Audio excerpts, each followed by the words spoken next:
For every artist, there is that one moment in their life, the spark that sets the fire for what they want to do for the rest of their life. For me, that was listening to the first album that I ever got to hear of Tony Rice play guitar. That really got me fired up and ready to play, guitar the rest of my life. So you guys can imagine how special this is to me right now. I'm being able to hold a guitar that was owned by my hero and played for many years. So what we decided to do is get it to the guy who knew more about the origins of Tony Rice's personal Santa Cruz guitar.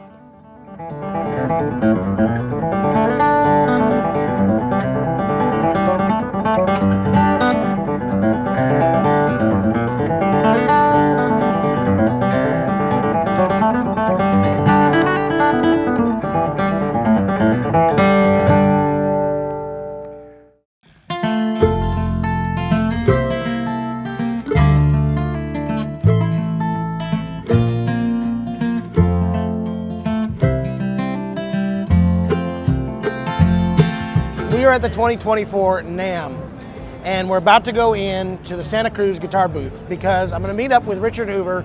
I've got a very special guitar in here. One of our customers brought this to me.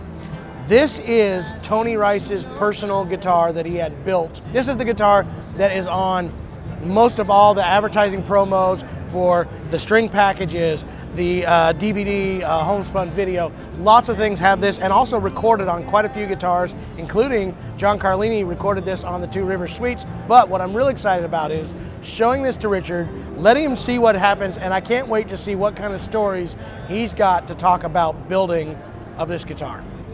Richard, I got something special to show you. Okay. This is something that I'm pretty excited about. This came in to me from a customer. This should be a friend of yours that you have seen years back.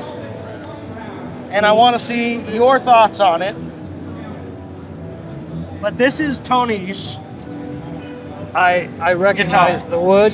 Yes, I bet you do. I recognize that overlay. Let me see the serial number. That's what I thought, yeah. Yeah. This is a 262. I have this one. Beautiful shape. The top looks like, you said it was tortured? I don't know what was done to it. Oh, yeah. This is Tony's, though. Right. This is the one he had for a long. I guess he called this one Brownie, is what they told really? me, because of the wood that he picked out in this one. Yeah. So do you remember building this one? Of course. Yeah, it's not like we made tons of, what did we make, maybe 8 or 9 guitars over almost 30 years. Well, what's cool I have with this is a copy of your original build sheet. Oh, that's very cool. So yes, a couple things I wanted to check with you about. There's some really cool stuff. You've got exact measurements of the neck thickness that he wanted. That's right, yeah. Okay. Then it says, of course, overlay material Brazilian, V-neck, pronounced, ridge, and you have that scale. Right. But here's the one I was curious about. Brazilian, chosen. Right.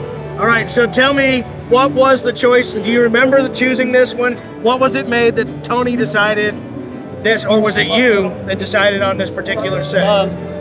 First we picked it tonally because it would match his style of playing. And secondly, he would have okayed and approved a photo of it, that it was right for him. And I love these sides. The sides are gorgeous. It just looks like you open the dictionary to Brazilian rosewood and there's that photograph. That's very, very right. Yeah. So again, has all the standard stuff that you would expect right in here. Again, saddle compensated. What is this here on this 3/16 TR bass? That saddle's been replaced at This some has definitely time. been replaced. Yeah, you can see it's a little short there. And the original saddle was compensated, so it actually got kicked back to the B string. It wasn't, the ridge wasn't straight across. It would have come up, back, and down again. So it went like that. Really? To get the intonation righter, yeah. Yeah, and the 3/16 is this measurement, and this measurement. Really? Yeah. Excellent. Of course, German spruce top. Tony Right. was very partial to the German spruce tops, He right, was, of this indeed, era. Yeah. Yeah. What was the year of this, by the way? Do you happen to remember what year roughly this would have been? Yes. Looks like it says 1993. Is that possible? That's what that's supposed to be. Yeah. 93. So you know, I have one. It's a 1990. Yeah. And this would have been like the beginning of the Pro, right? That's about the time. Yeah. Because although we made this guitar forever, we didn't call it the Pro till around this time. Gotcha. So yeah, we got a German chosen again. Did you choose this particular top? I or would did have he? chosen that, yeah. Okay. And I would have chosen, you know, our specialty is working with the player, and we really can control anything you'd have on your sound system as far as knobs or sliders or personal choices. So EQ of the guitar, the level of clarity, the tone, the presence, whether it's meant to really focus and project or be open and airy. And part of that is choosing the right piece of wood for this guitar. Not the best wood for all guitars, but the best wood for that guitar. And you know, Tony's style was, the reason he came to us is his cherished old herringbone was pretty tubby, you know, and he had to move back really close to the bridge to get clarity. So this one we wanted to have, without going extra effort, have more of an even EQ. The bass is powerful, but it's got more substance in mid-range and treble. So I chose this top for its, Excellent. it's like not complicated, it's many things. It's like stiffness this way, this way, this way. Really? Yeah, the weight, tap tone. And since that time, we've been able to put that in a scientific vocabulary and develop the mechanisms to measure it. So instead of, it's really hard to teach. Instead of me going, do you feel this? Do you hear this? We can dial it in. Yeah. And it would be great to take some of these because our science can also reverse engineer. Take a guitar like this and find out its properties and repeat it. Very, very cool. I saw one more thing that I saw on that build sheet. Yeah. Which said pickguard C. Richard. Yeah. So was this the first time you used this Palomino style Maybe guard? so, yeah. Yeah, Palomino is a great name. We call it Dalmatian, but Dalmatian, actually prefer Palomino. I'm sorry. That's Dalmatian. nice and cowboy, yeah. And you know, we've done different styles of tortoiseshell. In fact, one guitar had a real tortoiseshell on it, and this is really nice in keeping with the look of an old guitar. It's funny.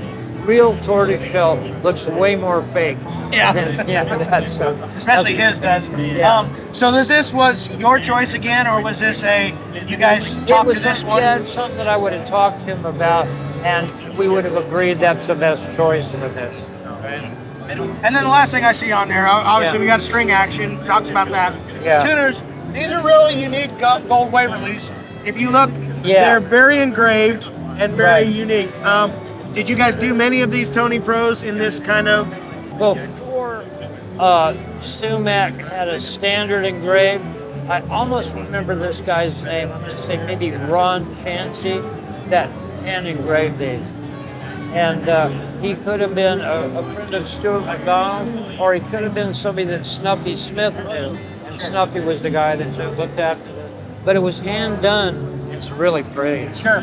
So now we get stuff off of the build sheet. Yeah. I'm seeing he had this sanded down and you know, beat Yeah. up. Was that you, or was that done outside of the shop? To be as accurate as possible on this guitar, I don't know.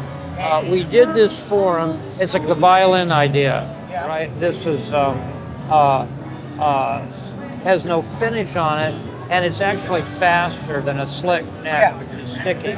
And Wyatt actually did a retro thing on at least one of them. So this could be Wyatt's fault. It could be done. So I saw that. Yeah. By the way, you know I have a 1990 Tony Yeah. Price, standard model. Thank you. Very, very similar neck profile. I mean, Yeah. that's the one thing I really was amazed at was I'd never played any like mine before until this came in the shop, and I'm like, boy, this is almost identical. Now, again, mine came out in 1990, January of 90. Very similar finish, but you know, obviously a little bit different. So that's why I was curious about that. I know one other thing. It came with a receipt, and I've got it back at the shop. But he did have a new saddle built, but he also had these even more recessed than your originals. I noticed that, and I was thinking, I wonder what that's about, because he really liked to rest his hand there, and he really had his bridge pins as flush as possible on it. And that's really interesting. So I have a repair receipt from somebody in North Carolina, and these guitars already had a recessed pin in it. Yeah, oh, okay, You good, guys good. already did that, right?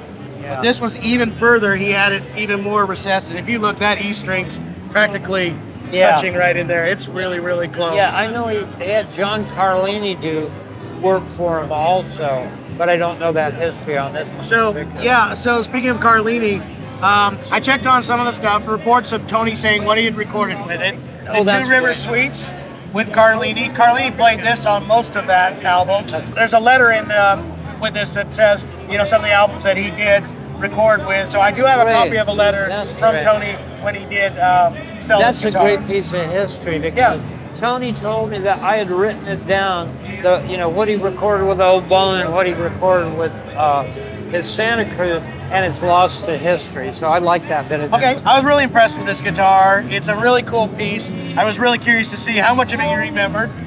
But as far as I can tell, this was the one that he used probably more than any of them as far as recordings from what he reported on this letter and said he had done.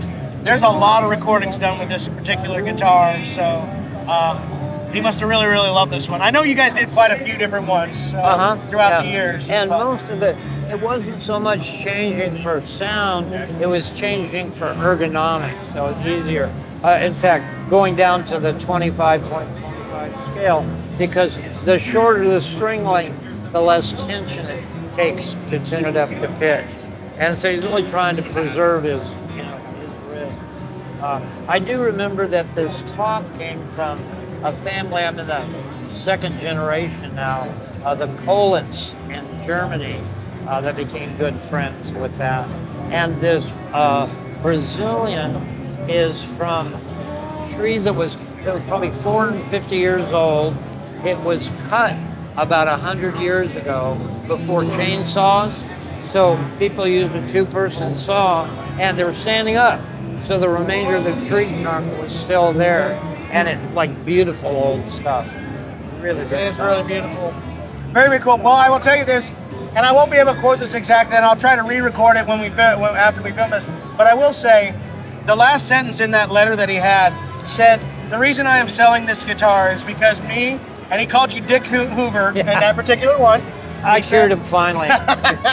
He said that we have been in the pursuit of the most perfect dreadnought guitar, and up until this point, we had really achieved some amazing things with this guitar, but there was a next step that was coming in, and that's what he had moved to. That's and that's beautiful. really what he said, and I thought it was a beautiful thing to talk about how that you and him had worked through, I think he said 4 or 5 different iterations of by this this guitar. time, yeah, that'd be true.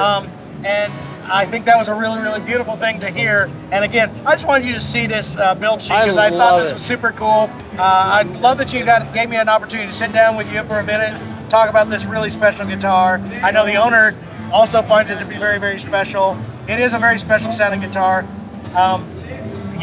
And it's my hero. And this is a Tony signature too. Yeah, what? So did he ever tell you why, of all places, to put a strap button? It's unique to him. You won't see that anywhere else. No, everybody wants to wrap it around If the I horn. saw just that, I go, I think that's one of Tony's guitars. Yeah. It's illogical, but that was what he liked. Do you think it had to do with the fact that the old 35 actually had it that way? It could be, because one of the things he told us is he wanted a new custom sound, but he didn't want to look at the guitar and see a lot of difference, right? So these proportions of the binding and everything, he wanted to feel that it was the same. And that could have well been what it was. There, big fella. Yeah. Man, you're a good pal. Thanks for that. Thank you so much. It looks in nice shape. Yeah, and like I said, the reports show him. He used this quite a bit. This was on the Diaquisto string ad. This is the guitar that was on there. It's on the homespun video. Right. You know what's delicious is there's people that argue to the death that he never recorded with anything but his own herringbone. Well, what's funny is in the letter that he wrote to the next owner, he said, I will not tell which cuts on the Bluegrass album were done with this guitar and which were done, and I defy, it says this in the letter, I defy anybody to tell me which one was used with the Tony Rice. That's a testimonial, isn't it? I thought that was pretty amazing. Again, Richard, I appreciate all your time. Thank you for going through all this stuff with me. And yeah, thank you so much. It's always a pleasure, buddy. Thank you.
There you have it, guys. A very, very special guitar. I do want to thank Michael for loaning us this guitar in order to document and also to play it. And also Richard Hoover of Santa Cruz Guitars for donating his time and his knowledge to us. What a cool dude. And seriously, guys, how cool is it to be able to hold on to such a cool piece of history? Lots of notes here inside this guitar. It may not be the antique, but to me, this is almost as special.